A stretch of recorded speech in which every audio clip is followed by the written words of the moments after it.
இந்த கோயில் வந்து வாழும் சோழப்பெரும் கோயில 4வது கோயிலா இருக்கு.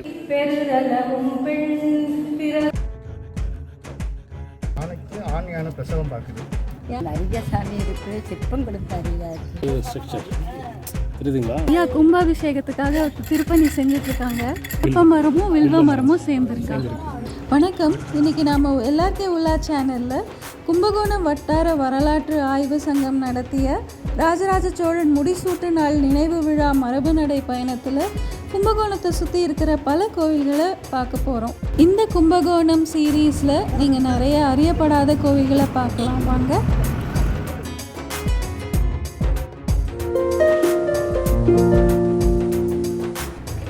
நாம் இப்போ திரும்புவனம் கோவிலுக்கு வந்திருக்கோம். கம்பஹரேஸ்வரர் திருக்கோவில். எனக்கு என்னவோ இந்த கோவில் கோபுரத்தை ஃபஸ்ட்டு பார்த்ததுமே நம்ம திருவனந்தபுரம் பத்மநாப சுவாமி கோவில் கோபுரம் மாதிரி தோணுச்சு.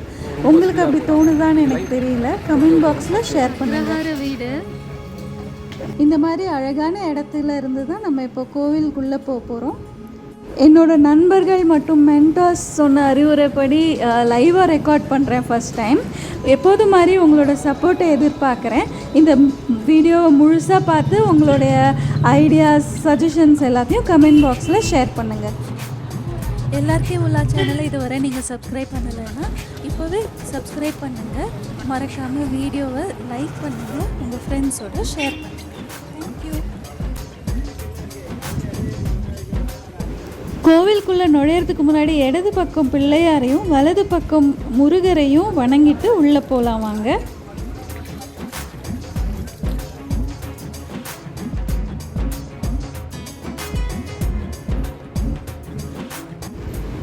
எனக்கு என்னவோ இந்த பெரிய துவாரத்தையும் மரக்கதவையும் பார்க்கும்போது உள்ள பெரிய அதிசயமெல்லாம் காத்துட்ருக்குன்னு நினைக்கிறேன்.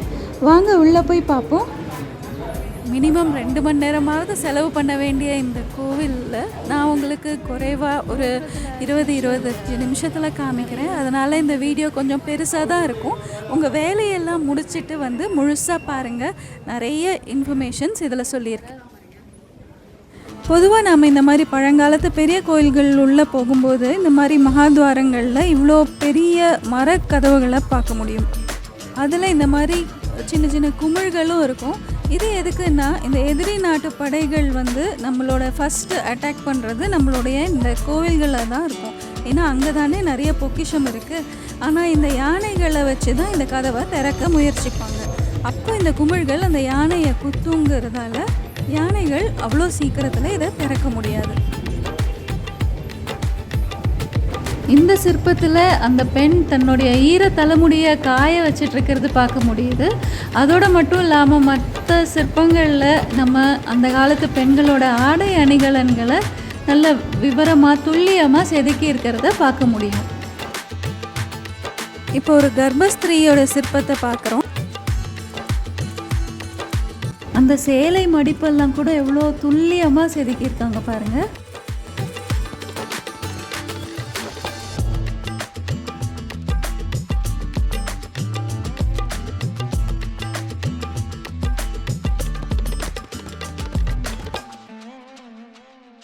குழந்தை பிறந்ததுக்கு அப்புறமா எடுத்த ஃபோட்டோ மாதிரி இது ஒரு சிற்பம்.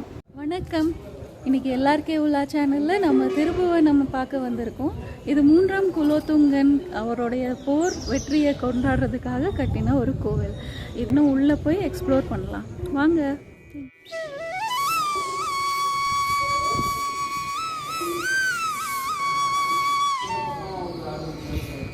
இந்த கோவிலை பற்றி ஒரு எக்ஸ்பர்ட் நம்ம குழு சார்பாக விவரிச்சிட்ருக்காங்க.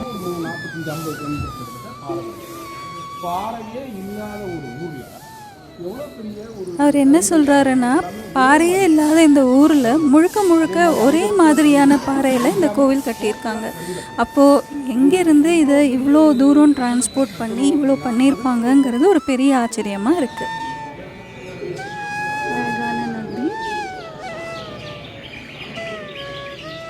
சின்னதாக அம்சமாக பார்த்து கொடுத்தாரு.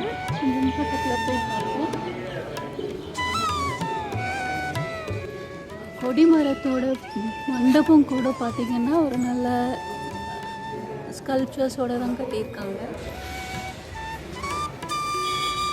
பெரிய கொடிமரம்.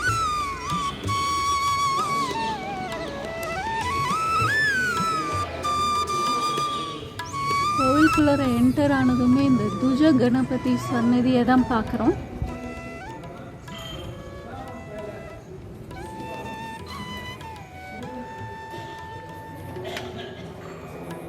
இந்த கோவில் ஸ்தல புராணத்தை நான் குவிக்காக உங்களோட பகிர்ந்துக்கிறேன். இரண்யனை அழிச்ச அப்புறமா நரசிம்மருக்கு ஏற்பட்ட அசுரத்தன்மையால் இந்த உலக உயிர்கள் எல்லாம் நடுநடுங்கி போயிட்டாங்க. தேவர்கள் எல்லாரும் சேர்ந்து சிவபெருமான் கிட்ட போய் வேண்டினதுக்கப்புறமா சிவன் சரபேஸ்வரர் வடிவம் எடுத்துட்டு நரசிம்மரை சாந்தப்படுத்தி இயல்பு நிறைக்கு கொண்டு வந்தாங்க, அமைதியை ஏற்படுத்தினான்.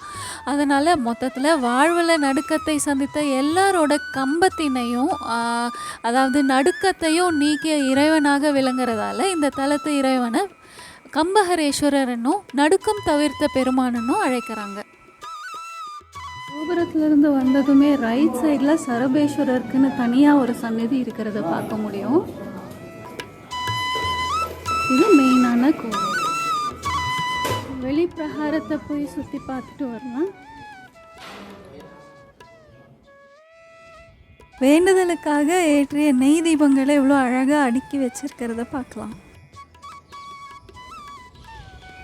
சுவாமி அலங்காரம் செஞ்சு இந்த உற்சவ மண்டபத்தில் தான் பக்தர்களுடைய பிரார்த்தனைக்கு வச்சுருப்பாங்க.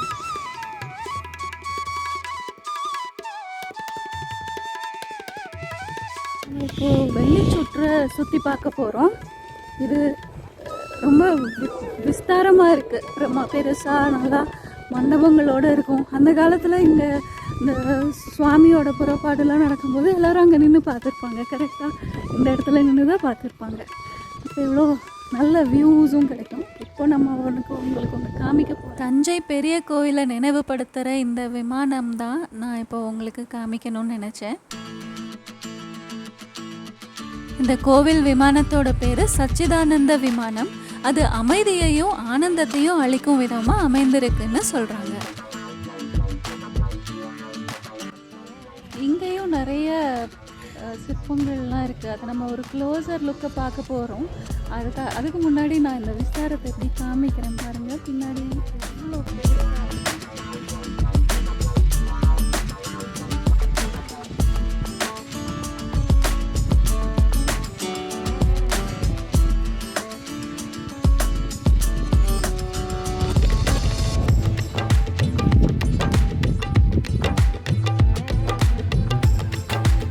இங்கே இருக்கிற சில சிற்பங்களை பக்கத்தில் போய் பார்க்கலாம் வாங்க. ஒரு குட்டி சரபேஸ்வரர் மாதிரி ஒரு எல்லா சண்டை போர்க்கள காட்சி தெரியுது. இங்கே ஒரு யானை மேலே இவங்க பாருங்கள் எப்படி இருக்காங்கன்ட்டு. ஒவ்வொருத்தர் ஒவ்வொரு போஸ் கொடுத்துட்ருக்காங்க.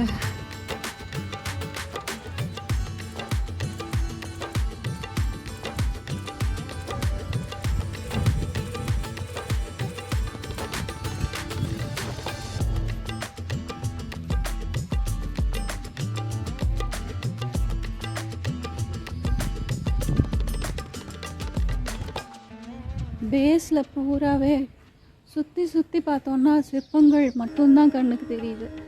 அதெல்லாம் பார்க்குறதுக்கு நம்மளுக்கு டைம் தான் இல்லை. இங்கே வந்து இந்த பிரணாளத்தை பாருங்கள். பிரணாளம்னா நம்மளுடைய பூஜை கருவறையில் நடக்கிற பூஜை நீரெல்லாம் இது வழியாக தான் வரும் வெளியில். அதுதான் பிரணாளம்னு சொல்லுவாங்க. நம்மளுடைய வாட்டர் இரிகேஷன் சிஸ்டம் எல்லாமே ரொம்ப நல்லா இருக்கும். அது ரிலேட்டடாக பார்த்தோம்னா இது பிரணாளம் வந்து ஒரு ஆர்டிஸ்டிக்காகவும் இருக்கும்.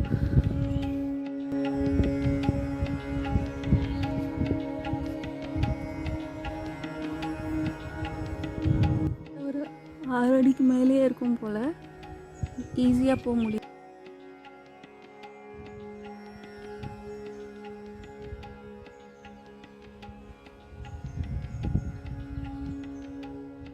துர்கை சன்னதியா என்னன்னு பக்கத்தில் போய் பார்ப்போம். துர்கை சன்னதி தான் நினைக்கிறேன், நான் அப்புறமா சொல்கிறேன். ஓ, மகிஷாசுரா,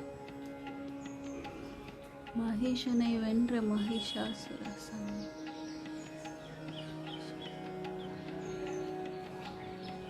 லேடிஸ்லாம் பாருங்கள், சாமரம்லாம் வீசிட்டு இருக்கிறவங்க, சாமரம் வீசுகிற அந்த லேடிஸு பக்கத்துலேயே நல்ல ஒரு துர்கை. விஷ்ணு துர்கையான்ட்டு மட்டும் நான் கன்ஃபார்ம் பண்ணுறேன், ஏன்னா சங்கு சக்கரம் இருக்குது. கரெக்டு தான், இவங்க அஷ்டபூஜ விஷ்ணு துர்கைன்னு அழைக்கிறாங்க. துர்கை சன்னதிக்கு எதிர்க்க இந்த சண்டிகேஸ்வரர் கோவில் இருக்குது.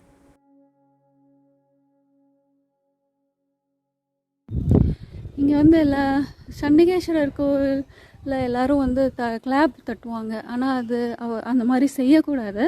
அதுக்கு அர்த்தம் என்னென்னா, நம்ம சிவன் சொத்து எதுவும் எடுத்துகிட்டு போகல, கையில் ஒன்றும் இல்லைங்கிறத சித்தரிக்கிற விதமாக கையை தேய்ச்சிட்டு போனோம். ஆனால் நம்ம வந்து காலப்போக்கில் அதை கை தட்டி இது பண்ணுறோம். பட் சண்டிகேஸ்வரர் வந்து மெடிடேஷனில் இருப்பார். நம்ம கிளாப் தட்டி அவரோட மெடிடேஷனை கலைக்கக்கூடாது. ஸோ இங்கே ஒரு நல்ல சிற்பம் இருக்கிறது, என்னன்னு பார்ப்போம்.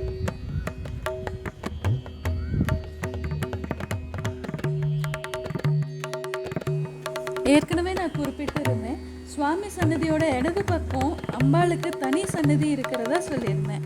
அந்த தர்ம சம்வர்தினின்னு அழைக்கப்படுற அறம் வளர்த்த நாயகியோட தனி சன்னதி தான் இப்போ நம்ம போயிட்டுருக்கோம்.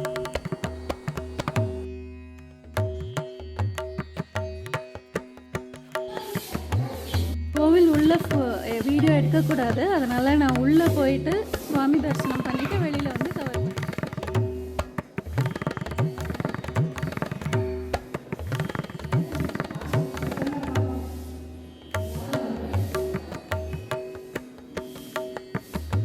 சந்நிதி உள்ளே போகிற வழி இங்கே மட்டும் எடுத்துக்கலாம் போல இருக்குது, அதனால் இதை மட்டும் கவர் பண்ணுறேன். அதிக வேலைப்பாடுகள் இருக்கிற பில்லர்ஸ். எனக்கு இந்த ஹொய்சாலர்களுடைய பில்லர் எல்லாம் தான் ஞாபகம் வருது. ஆனால் அது வந்து ஒரு சாஃப்ட் சோப் ஸ்டோனில் பண்ணது, இது ஹார்டான கிரனைட்ஸில் பண்ணியிருக்கு.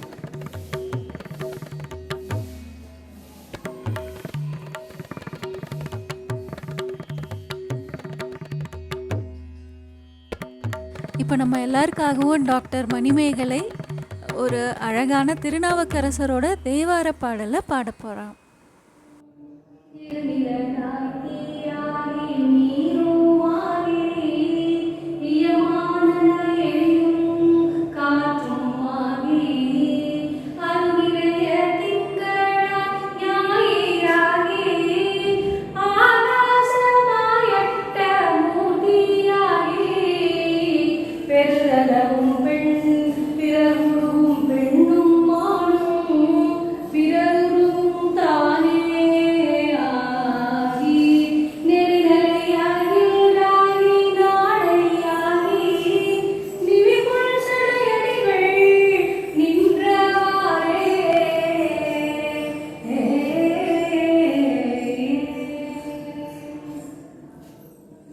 இவ்வளவு இனிமையாக அழகாக பாடினதுக்கு மிக்க நன்றி.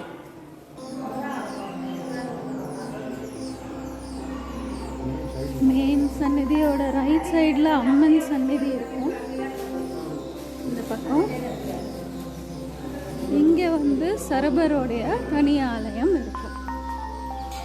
சரபேஸ்வரர் கோயிலேருந்து வெளியில் வரும்போது பைரவர் சன்னதி பார்க்குற இது. சரபேஸ்வரர் கிட்டேருந்து வரும் மூலவருடைய சன்னதி பார்க்குறீங்க. ரொம்ப அழகான மணி தெரியுது. இது பூஜை காலத்தில் பூஜை செய்வாங்க. அதுக்கு பக்கத்தில் நம்மளோட ஸ்தல விருட்சம் இருக்குது. வில்வ மரம் தான் இங்கே இருக்கிற ஸ்தல விருட்சம்.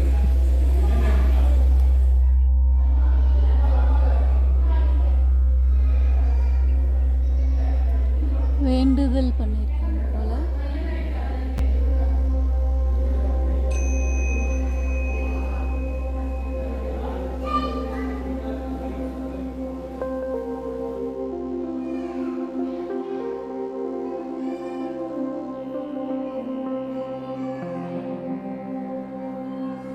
இந்த வீடியோட கடைசியில் இன்னொரு அதிசயமான விருட்சத்தையும் காமிச்சிருப்பேன், அதையும் மறக்காமல் பாருங்கள்.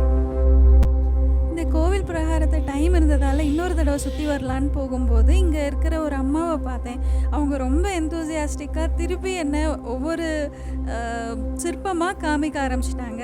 இப்போ வந்து பாருங்கள். எந்த ஊரில் இருக்கீங்க? நம்ம இங்கே சன்னதி தவிர திருவண்ணதெல்லாம் இருக்கும். ஆ, நம்ம நான் நிறைய கோயிலுக்கு வருவேன். எங்கேயாச்சும் போனால் தான் எங்கேயாச்சும் போனால் தான் கோயிலுக்கு வர முடியாது. இதுக்கு வந்து கொஞ்சம் நேரம் முந்தியோ வந்து போயிட்டேன். ஆனால் இந்த பிரகாரத்தில் நிறைய சாமி இருக்குது, சிற்பங்களும் நிறையா இருக்குது. இப்போ அவங்க நம்மளுக்கு ஒரு சில முக்கியமான சிற்பங்களை காமிக்கிறாங்க, நம்ம போய் பார்ப்போம். யானை தெரியுது இப்போ மறைச்சதுல. இப்போ இந்த சிற்பத்தை நம்ம நிறைய கோவில்களில் பார்த்துருப்போம். இதுக்கு பேரு ரிஷப குஞ்சரம். இவ்வளோ இருந்தால் தான் இந்த பாருங்க, அவ்வளோதான். இப்போ அழகாக இருக்கும் பாருங்க, அழகா இருக்கு. இந்த காலத்து ஜிம்னாஸ்டிக்ஸை கம்பீட் பண்ணுற மாதிரி இருக்கிற ஒரு சிற்பத்தை தான் நம்ம இப்போ பார்க்குறோம்.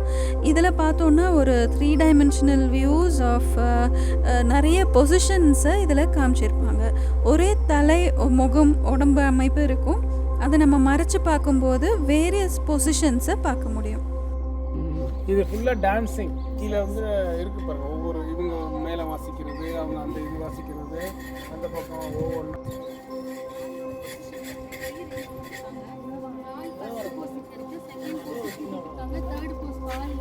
ஐயா கும்பாபிஷேகத்துக்காக திருப்பணி செஞ்சுட்டு இருக்காங்க. வணக்கம் ஐயா.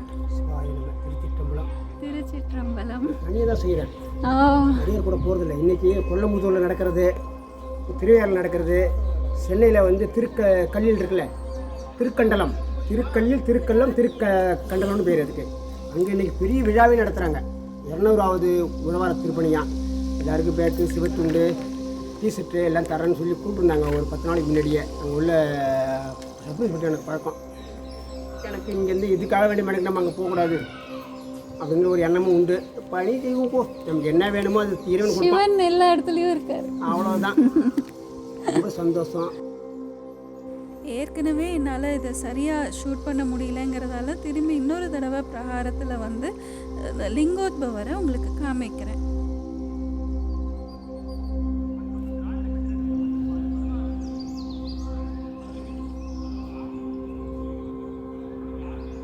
அப்படியே தஞ்சாவூர் பெரிய கோவில் ஞாபகம்தான் வருது. பாருங்க, அந்த அழகான விமானம், அதை சுற்றி வெளியில் இருக்கிற இந்த ராஜகோபுரங்கள். 2 ராஜகோபுரம் இங்கே பார்க்க முடியுது. முதல் ராஜகோபுரம் வந்து 5 டயர்ட். அடுத்து சந்நிதிகள். அப்படியே உங்களுக்கு ஞாபகம் வரல? தஞ்சாவூர் மாதிரியே ஞாபகம் வருது.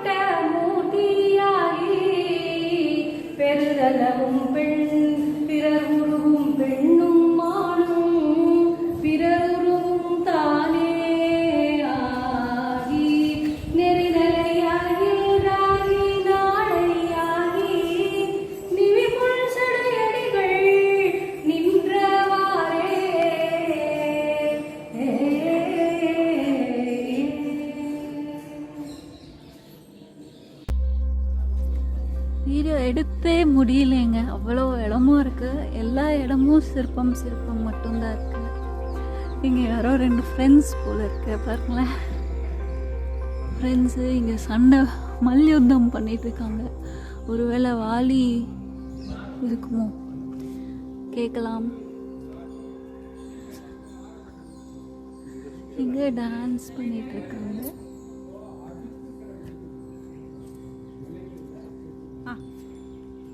வணக்கம். நாம் இருக்கிறது வந்து திருபுவனம் கம்பகரேஸ்வரர் கோயில். ஸோ இந்த கோயில் 3ஆம் குலோத்துங்கன் காலத்தில் கட்டப்பட்டது. இந்த கோயிலோட அவர் வந்து 3 குலங்களை வெற்றி பெற்றதால் கட்டப்பட்ட கோயில் தான் திரிபுவனம். இந்த கோயிலோட ஊரோட பேர் வந்து திரிபுவன வீரபுரம். அவரோட போரில் வெற்றி பெற்றதால் அவர் கிடைச்ச பேர் வந்து திரிபுவன வீரதேவர்.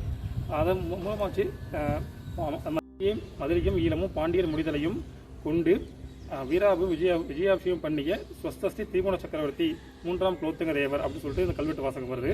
அதை பையமாக வச்சு அவரோட வெற்றியின் சின்னமாக இந்த கோயில் கட்டப்பட்டிருக்கு. இந்த கோயில் வந்து வாழும் சோழப்பெருங்கோயில 4வது கோயிலாக இருக்குது. தஞ்சாவூர், வெங்கடேஸ்வரம், தாராசுரம். அடுத்து 3ஆம் குலோத்துங்க திரிபுவனம் இந்த கோயில் விமானம் பார்க்குறது தஞ்சாவூர் கோயில் மாதிரி இருக்கும். ஸோ கருவறை, அர்த்த மண்டபம், மகாமண்டபம், முகமண்டபம் இந்த அமைப்பில் இந்த கோயில் இருக்குது. இந்த கோயிலில் மிக முக்கியமான ஒரு சாபமூர்த்தம் இருக்குது. இந்த சாபர் தான் சரபத்துக்கு ஃபேமஸான கோயில் இந்த திருப்புவனம் கோயில். ஒரே பெரிய கல்லில் 3ஆம் குலோத்துங்க காலத்தில் கட்டப்பட்ட கோயில்.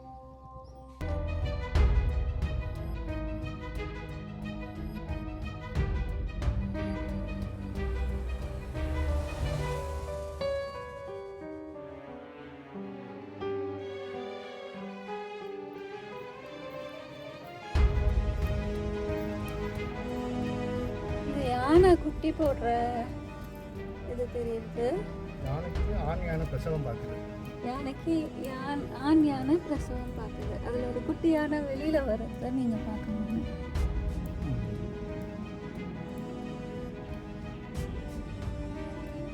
எனக்கு இது ரொம்ப பக்கத்தில் இருக்கிறதால ஜூம் பண்ண முடியல, சாரி. ஆனால் அங்கே உங்களுக்கு தெரியும், நான் ஏரோ போட்டு காமிக்கிறேன்.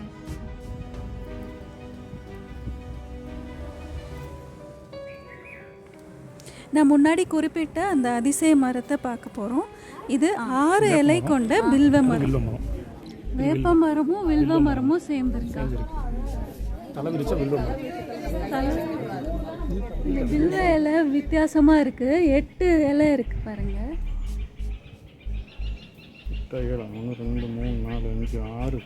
6 இலை இருக்குது. இங்கே துவாரபாலகரோட சைஸ் பாருங்க. இவங்க இவ்வளோ கீழே இருக்காங்கன்னா இன்னும் படிக்கட்டு எவ்வளோ கீழே இருந்தது. இங்கே பக்கத்தில் ஒரு நல்ல க்ளீனான க்ளோஷாலாம் இருக்குது. இது என்னுடைய முதல் லைவ் வீடியோ அனுபவங்கிறதால கொஞ்சம் பிழைகள்லாம் இருக்கும். வீடியோவுமே கொஞ்சம் ஷேக்கியாக இருந்ததை பார்த்துருப்பீங்க. பட் போக போக நான் அதை சரி பண்ணிக்கிறேன். இந்த கும்பகோணம் சீரீஸில் என் கூட இன்னும் 5 கோவிலில் ட்ராவல் பண்ணுறதுக்கு தயாராக இருங்க. இந்த காணொளி உங்களுக்கு பிடிச்சிருக்கும்னு நம்புகிறேன். மறக்காமல் லைக் பண்ணுங்கள். அடுத்தடுத்த சீரீஸில் நம்ம சந்திப்போம். அதுவரை this is LRK signing off. Bye bye.